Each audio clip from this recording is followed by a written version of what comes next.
Evening, everybody. Thanks for joining us. It is now 7 p.m., so we'll get started with tonight's presentation. My name is Devin Perry, and I work in the Office of Marketing and Strategic Communication, and I will be the host for tonight, along with Dr. John Pauley. Just as a reminder, if everyone could please keep their microphones and videos muted throughout the presentation, that would be helpful for us. Also, if you have a question, please type that into the chat function at the bottom, and I will address them at the end of the presentation. Okay, so I'm excited to introduce our speaker tonight, Simpson College's very own Dr. John Pauley, and his presentation, Thin Democracy, Ecological Violence, and COVID-19. Dr. Pauley, you have the floor.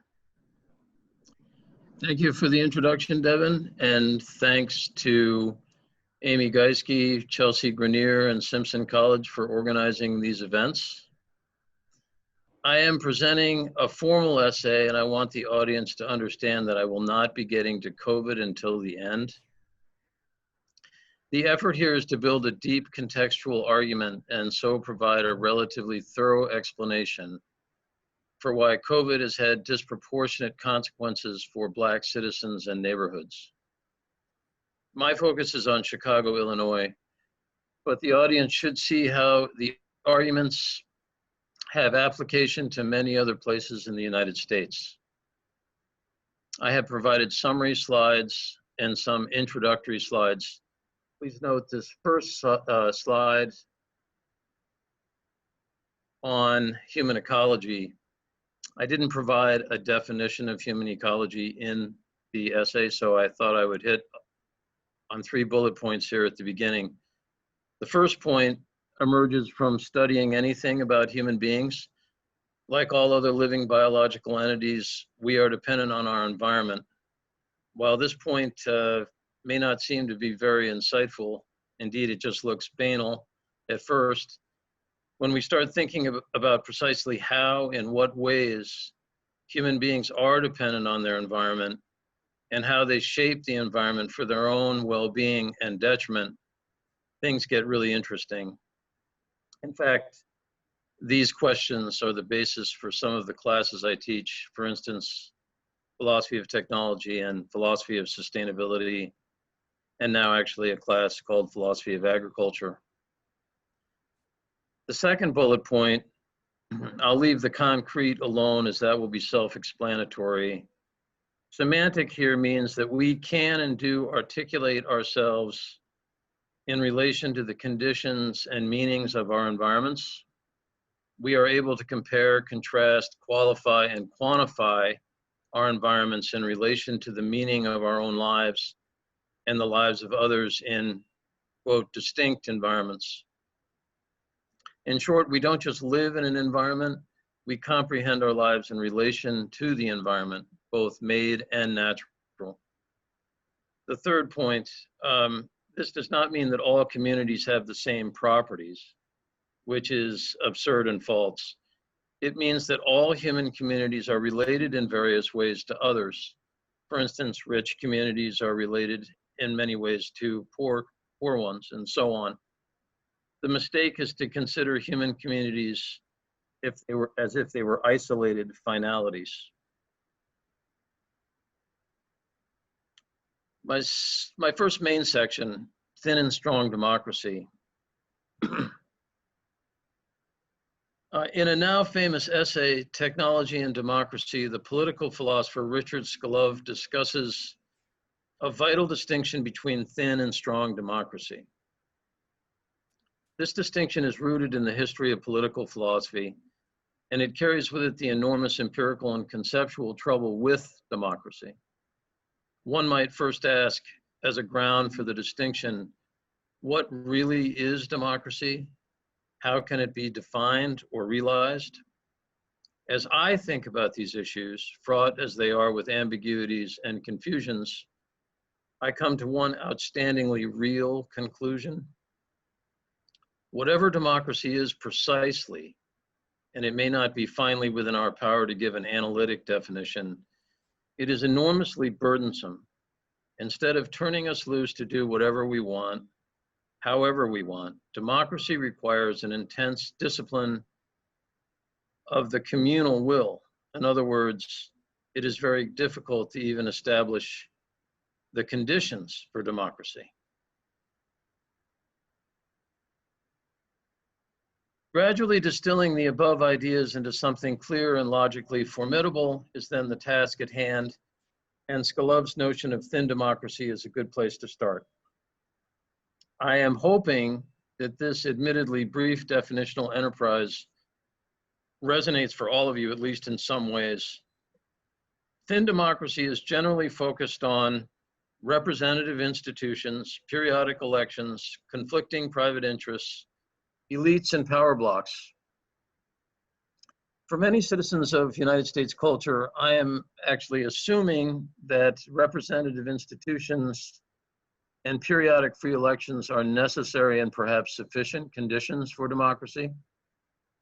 Conflicting private interests, the existence of elites and power blocks, on the other hand, seem to be unavoidable empirical elements of human freedom. Given any version of human nature, even a view that rejects any objective human nature, we should expect private interests to conflict. Power blocks and elites are also inevitable with free elections, as the pursuit of private interests can be consolidated. In other words, private interests, while frequently conflicting, can also be shared and consolidated, and any endeavor to disrupt or interfere with this consolidation is often considered a violation of basic human freedom. Skolov alerts us to the apparent truth that across much of thin democracy, individual citizens and even consolidated individuals have no real substantial influence over public decisions. It seems obvious that thin democracy, as defined here, contains the elements of its own internal and external collapse. By basic contrast, in a strong democracy, ordinary people, citizens, claim the rights and responsibilities over public decisions and work towards a communal agency. Underneath strong democracy is the notion that, as a matter of justice, people ought to be able to realistically influence the basic social circumstance of their lives. Thin democracy seems to cancel this control out through a focus on private interest and then the emergence of elites and power blocks. Examples are here abundant. Citizens find themselves agreeing and consolidating around opposition to a proposed oil or gas pipeline, but are ultimately impotent in the face of corporate, political, and legal power. The pipeline is built in spite of overwhelming objections because private interest has been falsely conflated with public interest. Of course, we do find many exceptions where citizens succeed in their attempts at control of their social circumstances within a thin democracy, and this raises the question of whether or not strong democracy can be built from a thin democracy. On my view, the thin democracy that holds sway in the United States has resulted in ecological forces that cut down endeavors towards strong democracy before they can start. Hence the idea that thin democracy ultimately foils democracy and so contradicts itself. One way to build on the content and possibility of strong democracy is to try and settle on some axiomatic normative elements that we as citizens apparently must endorse unless we are willing to give up on the conditions of democracy. Suppose, for instance, I were to ask all of you whether or not you strongly support the, quote, right to self-determination. I am assuming that there is agreement on yes. And then consider the question, does the right to self-determination entail or include in its very concept something like the right to equal opportunity? We can then expand that question into the arena of innocence and potential by asking, should we take pains to do whatever we can to ensure equal opportunity for children, for those who are currently excluded from the domain of moral blame and overt responsibility, the domain where we see the power blocks of thin democracy defended by appeals to competition between individuals. And we once again reach, in my estimation, rational agreement. That is, I'm asserting that we would all rationally agree, I think, on the endeavor to provide or ensure equal opportunity for children.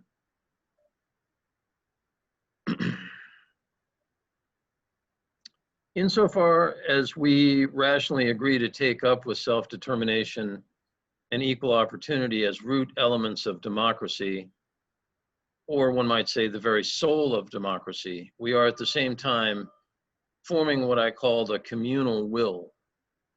Self-determination within the boundaries of multiple moral obligations is a constitutive element of what it means to be a person. In the effort to diminish self-determination, we are at the same time diminishing the dimensions of personhood. Hence, getting rational agreement on the right to self-determination is a matter of getting agreement on our most basic reality as persons. Ultimately, to deny or diminish self-determination without strong justification is simply a matter of denying human beings their legitimate place as persons and the normative content that comes along with personhood. Furthermore, on a more direct political focus, self-determination is not a result of democracy, but as many have argued, the basis for democracy. These points about self-determination can give any audience the drastically wrong impression of what I am trying to accomplish here, and so there needs to be serious nuance and qualification. It might very well be the case that self-determination as a constitutive element to personhood is really the root of our problems and the beginnings of thin democracy corruption. Directly articulated, self-determination can be conflated easily with a pernicious individualism. In language that reflects and collects what I am trying to say about the collective will, human beings are not competently self-determining absent of a strongly normative developmental process. Self-determination is a capacity inherent to persons, but it must be properly and deliberately developed over time and according to some shared ideas of human well-being. Hence, on the view presented here, it is our obligation to create and sustain ecologies that form the ground for appropriate human development that, in turn, creates more of the same.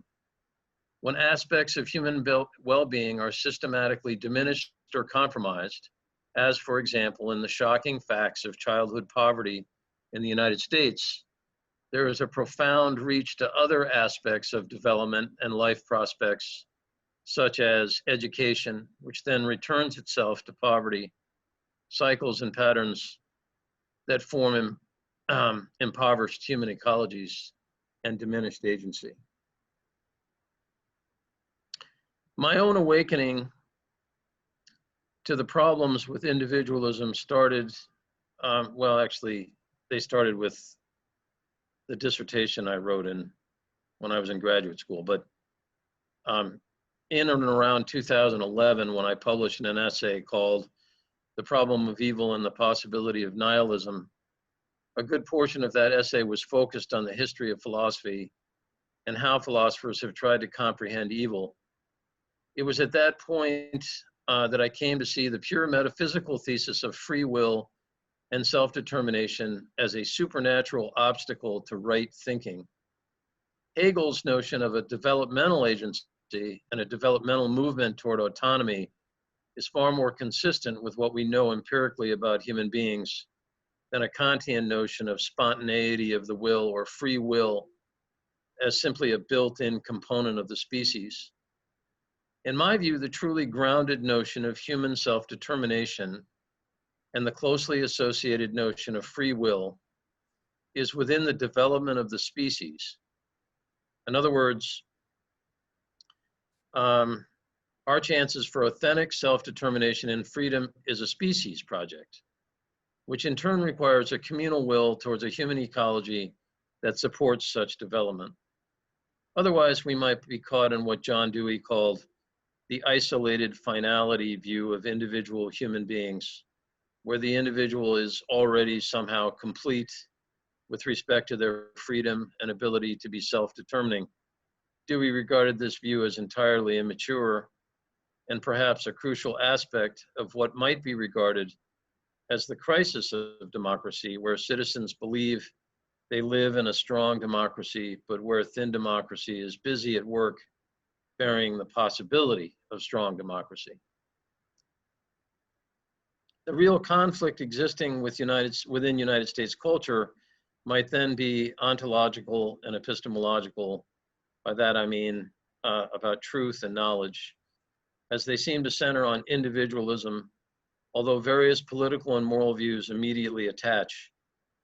Personally, I think the conflicts arising around truth to be so disturbing as to provoke thoughts about whether or not shared notions of self-determination or equal opportunity are even possible. The culture seems to have gone beyond a relativism regarding truth and has instead settled on obstinate and belligerent assertions of objective truth. Hegel says about this sort of fragmentation, since the man of common sense makes appeal to feeling, to an oracle within his breast, he is finished and done with anyone who does not agree. He only has to explain that he has nothing more to say to anyone who does not find the same in himself. In other words, he tramples underfoot the roots of humanity. For it is the nature of humanity to press onward to agreement with others. Human nature only really exists in an achieved community of minds. That United States culture or society is close to such agreements is, I think, plainly false. And in what follows, I will try to show that our immaturity has been nurtured by thin democracy and exclusion that has flatly ruined human well-being in multiple dimensions. And this will connect to overt aspects of the COVID pandemic. Next section is entitled Ecological Violence. My intent is not to compare human organizations to ecologies. In my view, human communities or human organizations are ecologies, and human beings are just another species in the natural world. What makes human communities so dense and often confounding consists in our ability to articulate ourselves to ourselves, to make ourselves, others, and the world intentional objects of thought, and so make meaning and value from our circumstance. Hence, any comprehension of a human ecology depends on knowing its meanings, but meanings are themselves altered by how we think of those meanings. In spite of these intrinsic difficulties, there are normative elements within human well-being that we do understand and that we can identify, endorse, nourish, and embed within our ecologies. The basic normative elements create the possibility of meaning and values that are generally expansive and so invite and sustain more and more human beings. Decent, clean, and appropriate human housing is one of these basic normative elements. And when such housing is correctly related to meaningful employment, we start to see how these basic normative elements can connect to form stable and expansive ecologies. How it is that we then overlook, deny, obfuscate, or ignore these basic normative elements in human well-being is part of the most vexing problem of evil. And at a more simplistic level, it is just that rancid business we call politics and moral corruption. That free elections can be driven by power blocks is an unavoidable truth. That corruption arises with elites driven by the narcissistic conflation of their own private interest with the public good, or whatever other ways we can describe the corruption that ruins human possibilities, is really not at issue. Embedded corruption that literally ruins the basic normative elements of human well-being for millions of people and so somehow becomes business as usual is what I am calling ecological violence.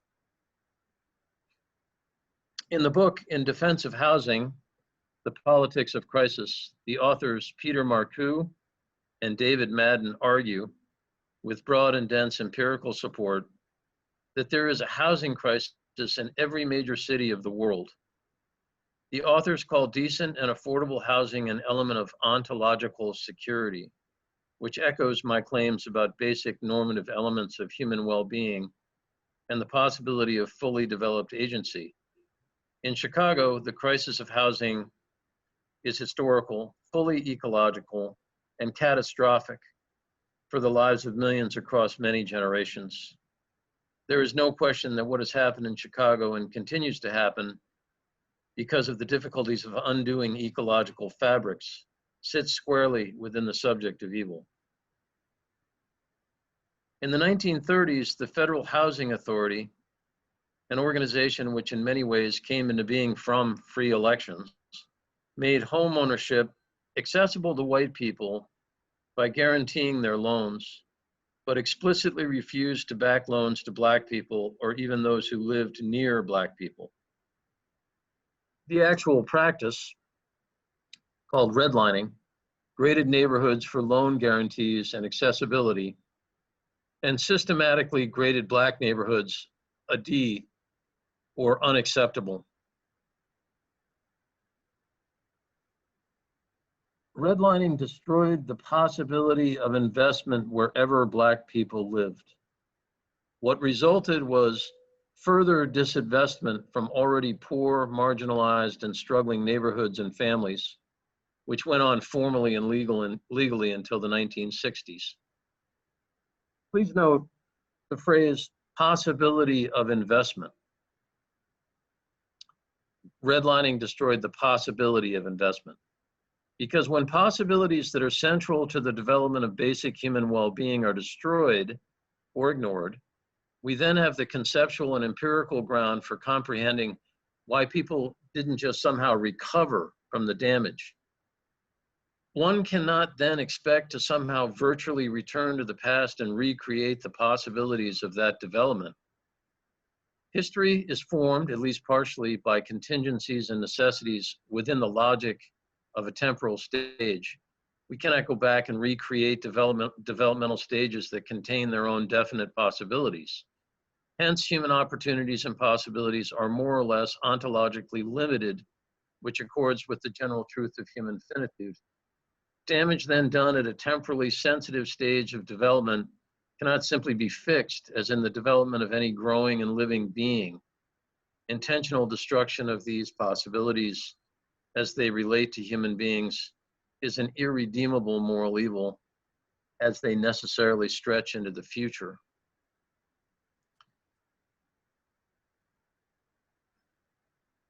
The redlining maps became self-fulfilling prophecies as hazardous neighborhoods were starved of investment and deteriorated further in ways that most likely fed white flight and rising racial segregation.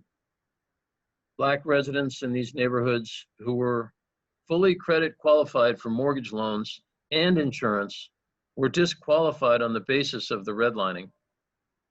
Subsequent sociological research has identified the ecological nature of the ongoing damage of ruined possibilities.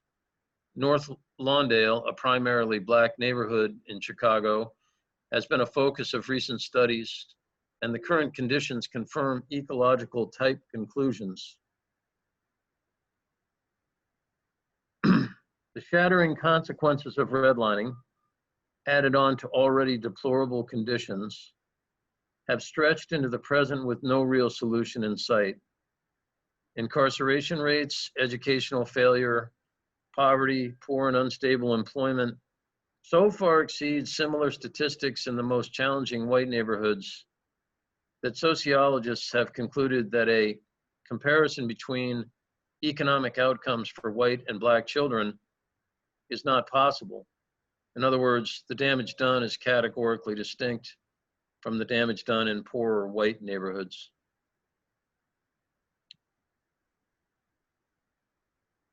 So in these ways, we come to COVID. What does one authentically expect? Just as the flooding during Katrina annihilated already damaged places as vulnerable human ecologies are always open to more vulnerabilities and contingencies, so the Black and marginalized neighborhoods of Chicago suffer far more damage from COVID.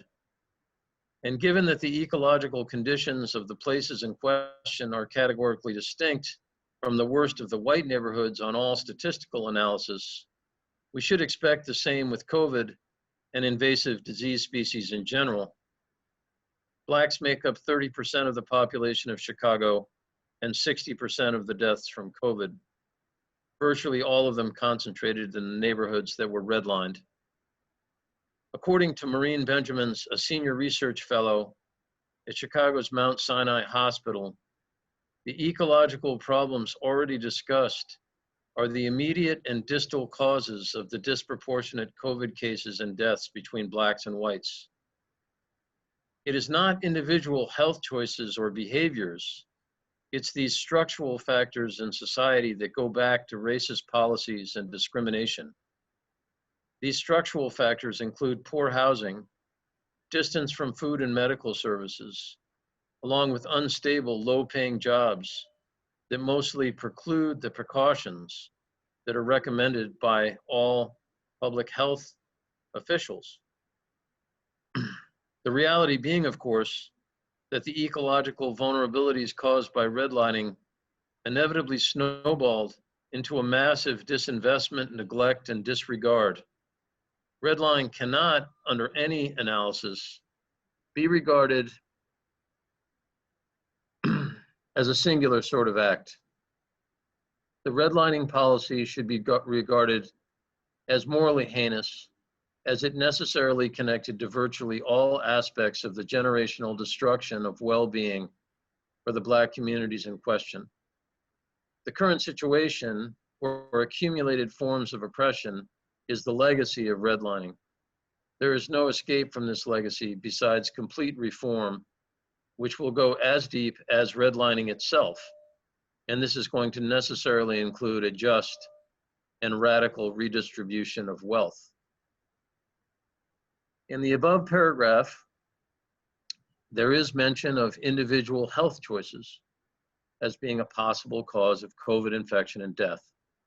An emphasis on individual blame should be expected in a culture that denies ecological problems. We ran into that individualism earlier in this essay, and it is the same individualism that perpetuates the criminalization of the neighborhoods in question. When Black Lives Matter make the proposal to entirely reform policing in the United States, they are coming out of an ecological ontology and ethics, one that bears witness to the truth of their own existence. A portion of United States culture still threatens to perpetuate a thin democracy of racism and oppression, and so responds to claims for sweeping reforms that might actually allow for the reality of self-determination, with the counterclaims that such reforms are radical and therefore illegitimate. This is a case where the Hegelian dialectic resonates. The oppressed have greater self and social awareness than the oppressor. The radical is then rational. In other words, those who have suffered radical injustice can better articulate what needs to be done to address that radical injustice. Thank you for your attention.